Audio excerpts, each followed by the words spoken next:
Pada 12 Februari 2022, para penjaga di penjara Norte di Mexico City berjalan melewati sel-sel mewah. Para narapidananya asik menikmati stik sembari mengakses internet pribadi. Ini bukan fiksi. Beginilah para bandar narkoba terkaya di Meksiko menjalani hukuman. Dan berikut adalah deretan bagaimana anggota kartel diperlakukan di penjara Meksiko. Disinilah momen ketika Joaquin El Chapo Guzman membuat pemerintah Meksiko terlihat memalukan. Pada tanggal 11 Juli 2015, jauh di dalam penjara dengan keamanan tertinggi di Meksiko, Joaquin El Chapo Guzman menghilang. Bukan melalui tembok atau penjaga, tetapi dari bawah selnya. Sebuah terowongan sepanjang sekitar 1,46 km, lengkap dengan pencahayaan, ventilasi udara, bahkan kereta kecil bertenaga motor, membawanya menuju kebebasan sekali lagi. Keberaniannya benar-benar mencengangkan. El Chapo bukan narapidana biasa. Ia adalah pemimpin kartel Sinaloa, organisasi perdagangan narkoboy paling kuat di dunia. Dikenal karena kekejaman dan kecerdikannya yang luar biasa, Guzman sebelumnya sudah pernah kabur dari penjara. Namun pelarian keduanya ini benar-benar seperti mahakarya. Lahir pada tahun 1957 di desa pertanian miskin Sinaloa, El Chapo putus sekolah sejak dini untuk membantu keluarganya menanam jangga dan apayam. Saat berusia 20-an, ia sudah terlibat dalam perdagangan narkoba dan dengan cepat naik ke puncak. Ia bekerja dengan beberapa bandar paling terkenal di Meksiko sebelum akhirnya mendirikan kartel Sinaloa pada tahun 1988. Kartelnya menguasai jalur distribusi narkoba besar ke Amerika Serikat dan berbagai negara lain, memperdagangkan kokain, heroin, dan jangga. Penggunaan terowongan bawah tanah oleh Guzman menjadi legenda. Diperkirakan ia membantu membangun lebih dari 60 terowongan di sepanjang perbatasan Amerika Serikat dan Meksiko. Itu menjadi ciri khasnya, bukti kecerdikan logistik dan keinginannya untuk selalu selangkah lebih maju dari aparat. Namun statusnya juga membawa konsekuensi besar. Pada tahun 1993, setelah baku tembak berdarah yang secara tidak sengaja menewaskan seorang kardinal Katolik, pihak berwenang menangkapnya di Guatemala. Ia dijatuhi hukuman 20 tahun di penjara dengan keamanan maksimum. Namun di balik jeruji, Guzman tetap hidup mewah, menyuap penjaga, menikmati fasilitas, bahkan mengatur pertemuan rahasia. Selama masa tahanan pertamanya, ia pada dasarnya diperlakukan seperti raja di dalam penjara. Pada tahun 2001, ia mengatur pelarian pertamanya, kabarnya dengan bersembunyi di dalam kereta cucian dengan bantuan pejabat korup. Setelah lebih dari 1 dekade mencari buronan, ia kembali ditangkap pada tahun 2014 di sebuah resor di pantai Mazatlan. Seharusnya itu menjadi akhir, tapi ternyata tidak. Pelarian keduanya mengubah segalanya. Ia kemudian duduk, tampak seperti melepas sandalnya dan tiba-tiba ia menghilang. Terowongan di bawah sel El Chapo adalah sebuah pencapaian luar biasa. Saat dibuka ke publik, pihak berwenang menunjukkan operasi yang sangat terorganisir, lengkap dengan listrik, suplai udara, dan kereta tambang rakitan dari motor. Pintu keluarnya disamarkan dengan cerdik di bawah sebuah rumah biasa, dirancang untuk menghindari deteksi. Ini bukan pekerjaan mendadak. Guzman memiliki pengalaman, sumber daya, dan tim teknis untuk menjalankan rencana sebesar ini. Sesuatu yang telah lama dibuktikan oleh para ahli kriminal yang menelusuri penggunaan terowongannya selama puluhan tahun untuk penyelundupan dan pelarian. Pelariannya kembali memicu banyak pertanyaan. Apakah ada bantuan dari dalam? Seberapa dalam korupsi itu? Dan mengapa pemerintah Meksiko menolak mengekstradisinya ke Amerika Serikat, tempat ia menghadapi banyak dakwaan? Dampaknya langsung terasa dan sangat besar. Pemerintah meluncurkan perburuan besar-besaran di seluruh negeri, mengerahkan ribuan tentara dan polisi. Mereka menawarkan hadiah jutaan dolar, namun jaringan kartel dan kekayaan Guzman membuatnya sulit ditangkap kembali. Namun di tengah kekacauan itu, legenda Guzman justru semakin besar. Di beberapa daerah, ia dianggap sebagai pahlawan rakyat, seperti Robin Hood yang menentang sistem korup. Tapi kenyataannya jauh lebih gelap. Kerajaannya dibangun di atas kekerasan, intimidasi, dan kematian. Setelah ditangkap kembali pada tahun 2016, Guzman ditempatkan dalam pengawasan hampir total. Para penjaga terus memantaunya tanpa henti, mengingatkan pada riwayat pelariannya. Belakangan, pengacara mengungkapkan bahwa ia kesulitan tidur karena diperiksa setiap 4 jam untuk mencegah pelarian lagi. Perlakuan keras ini memicu kontroversi. Pada tahun 2015, bersama pemimpin kartel lainnya, Guzman mengajukan keluhan bersama tentang kondisi penjara, menuding adanya kelebihan kapasitas, layanan kesehatan yang buruk, dan perlakuan tidak manusiawi di penjara Altiplano. Meski dulu dikenal karena kekuasaan dan kekayaannya, kini sang raja Narkabai berada dalam posisi lemah, terjebak dalam sistem yang dulu ia manipulasi. Gaya hidup mewah, kekayaan besar, dan jaringan kriminalnya tidak lagi mampu menyelamatkannya dari kenyataan dingin kehidupan di penjara dengan keamanan maksimum. Ironisnya, justru kondisi penjara yang dirancang untuk menahannya itulah yang mendorong Guzman meminta ekstradisi ke Amerika Serikat, karena ia percaya penjara di sana mungkin lebih aman atau setidaknya tidak sekejam itu. Pengacaranya mengatakan bahwa El Chapo kini meminta untuk segera diekstradisi ke Amerika Serikat karena ia mengaku para penjaga di penjara Meksiko tidak membiarkannya tidur. Dari masa kecilnya menjual jeruk di Sinaloa hingga menjadi bandar narkoba paling terkenal di generasinya, kisah Joaquin El Chapo Guzman adalah cerita tentang kekuasaan, kekerasan, dan pelarian yang penuh perlawanan. Namun tidak ada terowongan, suap, atau rencana sekuat apapun yang bisa melindunginya selamanya. Apa yang terjadi setelah penangkapannya yang terakhir? Dan bagaimana sebenarnya penjara di Meksiko memperlakukan anggota kartel seperti El Chapo? Jawabannya mengungkap perjuangan yang rumit antara keadilan, korupsi, dan bertahan hidup dalam perang narkoba yang terus berlangsung di Meksiko. Berikut adalah kisah tentang bos kartel yang berada di penjara yang sama dengan El Chapo. Miguel Angel Trevino, pemimpin kartel Los Zetas yang sangat ditakuti, ditangkap di dekat perbatasan Texas. Mobilnya dipenuhi senjata dan uang tunai sebesar $2 juta. Pada 15 Juli 2013, di dekat perbatasan Texas, marinir Meksiko mengepung salah satu bandar narkoba paling kejam dalam perang narkoba negara itu. Miguel Angel Trevino Morales, yang lebih dikenal sebagai Z40, akhirnya ditangkap dengan jutaan dolar uang tunai dan persenjataan mematikan di sisinya. Trevino Morales bukan bos kartel biasa. Ia memimpin Los Zetas, kartel yang terkenal bukan hanya karena perdagangan narkoba, tetapi juga karena kekejaman yang tak terbayangkan. Dikenal membasuh hidup-hidup dan menggunakan gergaji mesin untuk eksekusi. Z40 memerintah dengan tangan besi tanpa ampun. Kartelnya bukan hanya organisasi biasa, tetapi juga seperti regu kematian dan penyiksaan. Meski reputasinya mengerikan, ia tampak sangat tenang saat ditangkap.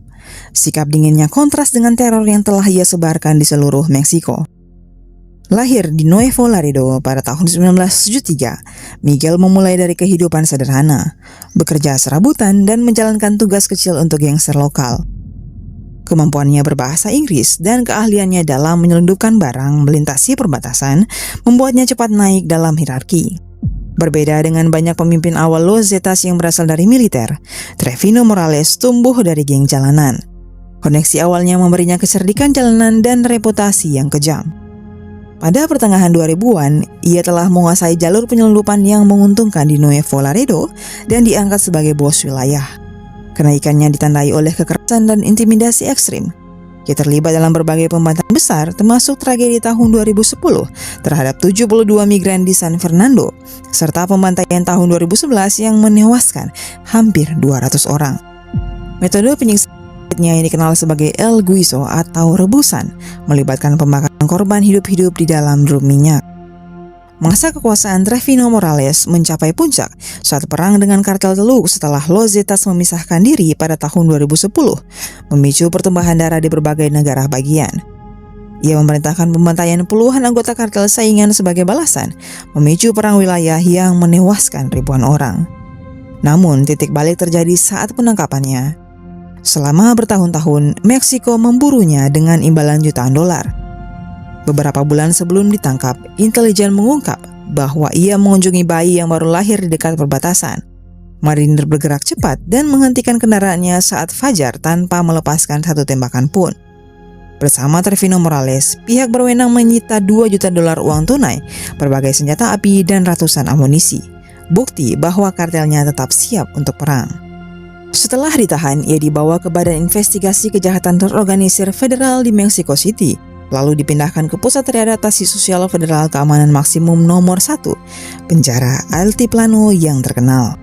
Penjara Altiplano dirancang untuk menahan kriminal paling berbahaya di Meksiko. Namun kehidupan di dalamnya bagi Z40 jauh dari kata biasa. Para bandar narkoba Meksiko, terutama yang sekuat Trevino, telah lama memiliki pengaruh besar di dalam penjara.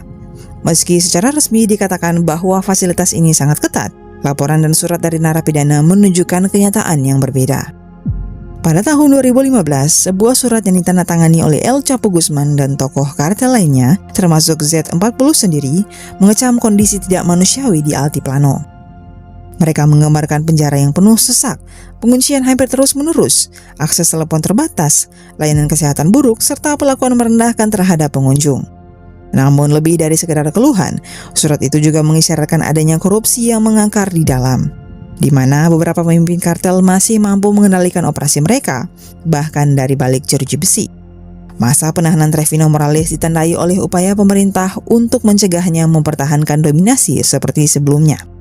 Ia dipindahkan dari satu penjara ke penjara lain, hingga pada tahun 2017 dipindahkan ke penjara federal di Ciudad Juarez, dekat perbatasan El Paso, Texas. Pemindahan ini disebut sebagai langkah pencegahan untuk menghindari pelarian atau insiden kekerasan. Namun pertanyaannya tetap sama, bagaimana pihak berwenang bisa mengendalikan sosok sekejam dan seberpengaruh Z40? Penjara di Meksiko, terutama bagi para pemimpin kartel, berada di posisi yang sangat rapuh. Di satu sisi, mereka harus mengamankan para narapidana ini agar tidak kabur atau terus menjalankan kejahatan. Di sisi lain, para bos kartel sering kali menyuap penjaga, mempertahankan jaringan di dalam penjara, bahkan memerintahkan pembunuhan di balik jeruji besi. Trevino Morales, meski sudah ditangkap, dikabarkan masih mampu mempengaruhi kartelnya melalui perantara terpercaya. Keberadaannya di dalam penjara justru memicu kekhawatiran akan terus berlanjutnya kekerasan dan korupsi. Akhirnya, pada tahun 2025, pemerintah Meksiko mengekstradisi Trevino Morales ke Amerika Serikat dengan tujuan memutus hubungannya dengan dunia kriminal di Meksiko. Adiknya Omar yang menggantikannya sebagai pemimpin Los Zetas juga turut diekstradisi. Kisah Z40 menunjukkan kenyataan yang brutal. Menangkap seorang pemimpin kartel mungkin menghentikan satu orang, tetapi jaringan kekerasan dan korupsi seringkali tetap utuh. Sistem penjara pun menjadi medan pertempuran lain, tempat kekuasaan diperebutkan, kesepakatan dibuat, dan siklus perang narkoba terus berlanjut. Jika kisah penangkapan dan kehidupan penjara Z40 terasa intens, tunggu sampai Anda mendengar apa yang terjadi pada bos kartel berikutnya, yang justru kehilangan nyawanya di balik jeruji. Pada 1 Oktober 2014, tentara Meksiko diam-diam mengepung sebuah restoran seafood di San Miguel de Allende. Di dalam, Hector Beltran Leiva duduk seperti pengusaha biasa, hingga akhirnya hukum menyusulnya. Hector Beltran Leiva adalah pemimpin salah satu kartel paling kejam di Meksiko, Beltran Leiva Organization. Ia mengambil alih kepemimpinan setelah saudaranya Arturo tewas dalam operasi militer pada tahun 2009, dan kemudian memimpin kerajaan kriminal yang dikenal dengan kekerasan brutal, perdagangan narkoba, penculikan, dan penyiksaan. Meski begitu, Hector menjaga profil rendah. Ia hidup menyamar sebagai pedagang seni dan properti di wilayah Meksiko Tengah. Selama bertahun-tahun, pihak berwenang Meksiko dan Amerika Serikat memburunya tanpa henti. Ia dikaitkan dengan setidaknya 29 dakwaan dan memiliki banyak surat penangkapan. Bahkan pemerintah Amerika Serikat menempatkan hadiah sebesar $5 juta untuk kepalanya. Namun pada hari itu, pria yang dikenal dengan inisial LH akhirnya terkepung dan ditangkap tanpa satu tembakan pun. Penangkapannya menjadi kemenangan besar bagi pemerintah, melambangkan perjuangan yang terus berlangsung melawan geng narkoba yang kuat. Namun setelah berada di balik jeruji besi, kehidupan Hector berubah drastis. Ia dikirim ke penjara federal nomor 1, fasilitas keamanan maksimum Altiplano. Bagi seseorang yang terbiasa hidup dikelilingi pengawal bersenjata dan kekerasan, penjara adalah dunia yang sangat berbeda. Namun tidak berarti lebih aman atau lebih mudah. Di dalam, kondisinya keras. Seperti bos kartel lainnya di Altiplano, Hector menghadapi isolasi ketat. Narapidana seperti dirinya sering menghabiskan 23 jam sehari terkunci di sel kecil, dengan waktu terbatas untuk keluar atau berinteraksi dengan orang lain. Sistem ini dirancang untuk menghancurkan struktur kekuasaan dan mencegah para bos kartel mengendalikan organisasi mereka dari dalam penjara. Namun, Hector Bertrand Leiva bukan tahanan biasa. Statusnya yang tinggi membuatnya selalu diawasi ketat. Tim medis memantau kesehatannya setelah ia mengeluh sakit dada. Meski kondisi penjara keras, laporan menyebutkan ia tetap mendapatkan perawatan medis saat menunjukkan tanda-tanda gangguan kesehatan. Meski begitu, bahkan di dalam penjara namanya masih memiliki pengaruh. Narapidana lain termasuk rival kartel membenci keberadaan dan kekuatannya. Pihak berwenang menyadari ketegangan ini bisa memicu kekerasan sehingga ia diisolasi dengan sangat hati-hati untuk mencegah bentrokan atau pelarian. Tetap saja kehidupan di Altiplano jauh dari kata manusiawi. Pada tahun 2015, Hector bergabung dalam protes langka bersama narapidana terkenal lainnya, mengirim surat ke Komisi Nasional Hak Asasi Manusia Meksiko. Mereka menuduh adanya kelebihan kapasitas, perlakuan buruk dan layanan kesehatan yang tidak memadai. Lalu, pada suatu malam kelam di akhir November 2018, segalanya berubah. Hector dilarikan dari penjara ke rumah sakit setelah mengalami sakit dada parah. Meski telah dilakukan berbagai upaya medis, ia meninggal akibat serangan jantung. Kematian tersebut menandai akhir dari babak penuh kekerasan, berakhir di balik jeruji, tempat kekaisaran sang raja kartel akhirnya runtuh. Penangkapan dan nasib akhirnya di penjara mengungkap kenyataan pahit. Sebesar apapun kekuasaan pemimpin kartel di luar, penjara Meksiko mampu membuat mereka berada di titik paling rentan, terisolasi, diawasi, dan terputus dari jaringan kekerasan mereka. Namun, kisah Hector bukanlah akhir. Warisan kartelnya masih ada dan perjuangan di dalam penjara terus berlangsung bagi banyak narapidana berbahaya di Meksiko. Melihat bagaimana kehidupan dan akhir Hector di balik jeruji, Anda mungkin tidak akan percaya dengan kisah bos kartel berikut ini yang kondisi penjaranya bahkan disebut seperti surga. Pada Februari 2022, para penjaga di penjara Reclusorio Norte, Mexico City berjalan melewati sebuah ruangan yang lebih mirip suite hotel bintang 5 daripada sel penjara. Di dalamnya, satu bandar narkoba paling berkuasa di negara itu menikmati segala hal yang bisa dibeli dengan uang, dari makanan mewah hingga akses internet pribadi. El Cuini bukan narapidana biasa.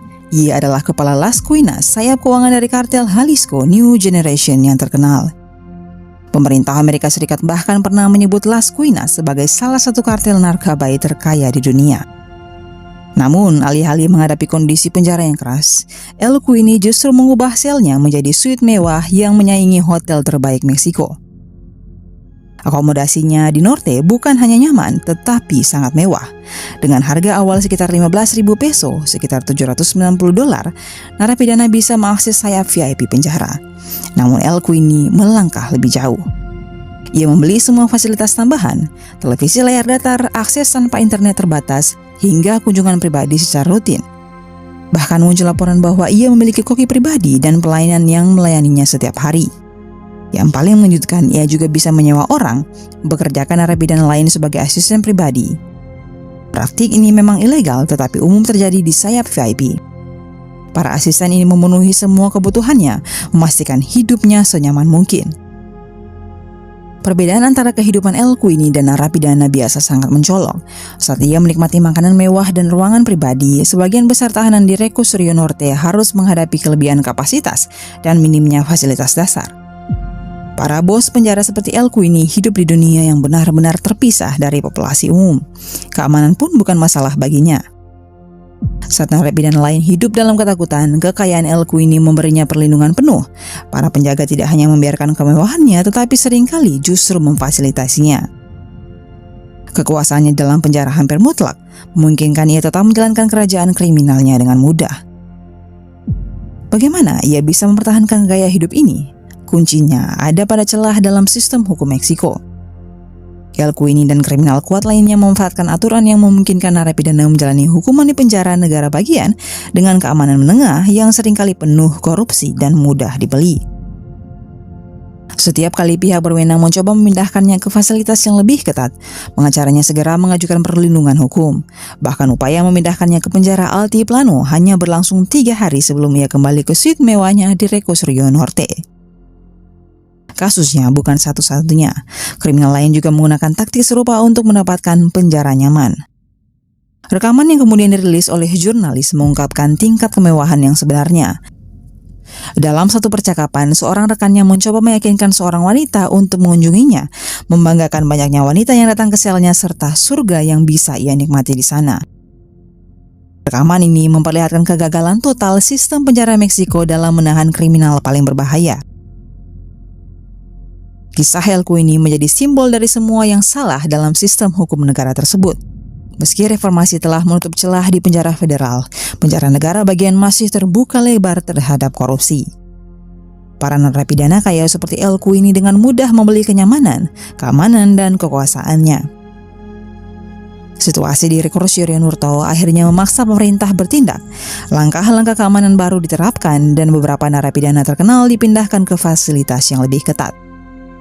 Namun masalah utamanya, korupsi, celah hukum dan pengaruh kejahatan terorganisir tetap ada. Kasus Elko ini mengungkap kenyataan pahit di penjara Meksiko. Uang masih bisa membeli kebebasan. Sel mewahnya menjadi simbol perjuangan negara tersebut melawan korupsi dan kejahatan terorganisir, sekaligus memunculkan pertanyaan besar tentang keadilan, akuntabilitas, dan harga sebenarnya dari perang melawan narkoba. Seperti yang dikatakan seorang ahli keamanan, tempat dia berada itu adalah surga. Untuk saat ini, Elko ini masih hidup dalam kenyamanan. Kekuasaannya tidak berkurang meski berada di balik tembok dan jeruji besi. Dan demikianlah untuk cerita kali ini. Berikan support teman-teman dengan like, comment, share, dan subscribe. Dan sampai jumpa di video kisah selanjutnya.